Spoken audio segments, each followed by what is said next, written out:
السلام علیکم. ہم دماغ کی لکیر کے اوپر موجود مختلف نشانات کا ذکر کر رہے تھے.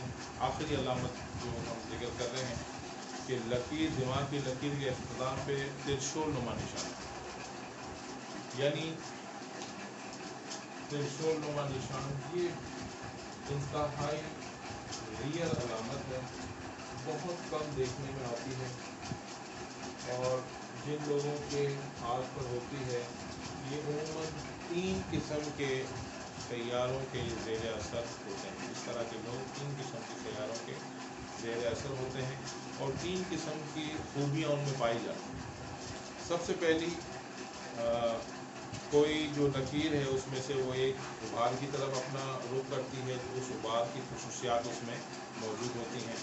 اسی طرح اگر دل کی لکیر پر غبار ترشول بنا ہوا ہو، جس میں یعنی 3 شاخیں نکل رہے ہوں، تو 3 شاخیں ایک غبار عطارد کی طرف ہوتا ہے، ایک غبار مریخ کی طرف ہوتا ہے، ایک غبار چاند کی طرف ہوتا ہے. تو اس تینوں غباروں کی خصوصیات اس شخصیت میں پائی جاتی ہیں. آپ کو پتہ ہے عطارد جو ہے اعلیٰ تنظیمی صلاحیتوں کو، تعلیم، دانش مندی کو، کاروبار اور دنیاوی کاموں میں دلچسپی کی خصوصیات کو ظاہر کرتا ہے. اور اسی طرح غبار مریخ قوت، طاقت کو، ہمت، حوصلہ، آزادی کی طرف، عملی رجحانات کو ظاہر کرتا ہے. چاند جو ہے اپنی تخلیقی خصوصیات، تخلیقی صلاحیتوں کی وجہ سے جانا جاتا ہے. تو یہ تینوں صلاحیتیں اس شخصیت میں پائی جاتی ہیں، اور یہ ہر فن مولا ہونے کی دلیل ہے. یعنی وہ شخص اس طرح کا ہوتا ہے جو ہر کام میں ماہر ہوتا ہے. اس شخص کے ہاتھ پر اس طرح کے نشانات پائے جاتے ہیں، اور قدرتی طور پر اس طرح کے لوگ انتہائی ذہین ہوتے ہیں، فنکارانہ صلاحیتوں کے مالک ہوتے ہیں، ہر فن مولا ہوتے ہیں. ان کی دماغی صلاحیت، کاروباری صلاحیت بہت زیادہ ہوتی ہے، اور اپنی تمام تخلیقی صلاحیتوں کو اپنے فائدے کے لیے استعمال بھی کرنا جانتے ہیں، اور اعلیٰ ترین دماغی استعداد کے لوگ ہوتے ہیں.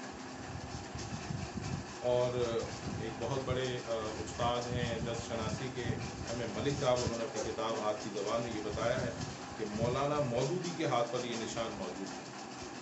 یعنی ایک بہت اعلیٰ پائے کی دینی جماعت کے رہنما اور بہت ساری سینکڑوں کتابوں کے مصنف مولانا مودودی کے ہاتھ میں یہ نشان پایا جاتا ہے. اس سے آپ اندازہ لگا لیں کہ یہ بڑی شخصیات ہوتی ہیں جن کے ہاتھوں میں یہ نشان پایا جاتا ہے. تو آج ہم یہ اپنا دماغی لکیر کے حوالے سے یہ چیپٹر ہم ختم کر رہے ہیں. ہمارے چینل کو ضرور سبسکرائب کیجیے گا، بیل آئکن پریس کیجیے گا. انشاءاللہ ہم مزید اس طرح کی ویڈیو آپ کے لیے بناتے رہیں گے. اللہ حافظ.